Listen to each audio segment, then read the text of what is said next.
Tingin ko, hindi naman sa inuuna niya kapatid niya, pero tingin niya mas urgent yon. Kung batas ang masusunod, ikaw ang tama. Well, umpisahan ko sana sa pagsasabing ang pamilya ay pamilya, Opo. pero sa kaso mo, Opo. pareho kasing miyembro ng pamilya. Opo. Tingin ko, hindi naman sa inuuna niya kapatid niya, pero tingin niya mas urgent yon. Makakakuha pa naman siya ng panggatas, pang-ulam, pasok the day after. Pero kung ngayon na yung dialysis ng kanyang kapatid, yun ang pinaka-urgent, yun ang kanyang bubunutin.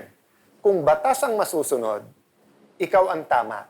Kasi una, sa priority, no? Buti naglakas loob ka at nagsalita ka dito kasi nga, baka hindi pa miyembro o hindi alam ng yung kapatid ng Mr. Mo na may PhilHealth at meron tong 144 na libreng sessions. Sa ngayon kasi ang presyo ng PhilHealth is 2,600.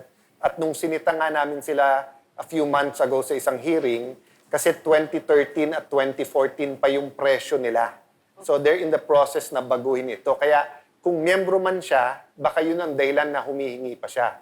Kung hindi siya miyembro, then good news to kasi nga matutulungan mo siya. And I guess after this pagbibigay namin ng payo, magbibigay din ang aming lawyers nung mga ahensya na pwedeng lapitan at yung programang yan, whether it's the medical assistance sa DOH, whether it's sa PCSO or yung sa PhilHealth, para while you are complaining, and rightly so para sa mga anak mo, natutulungan mo pa rin yung hipag mo.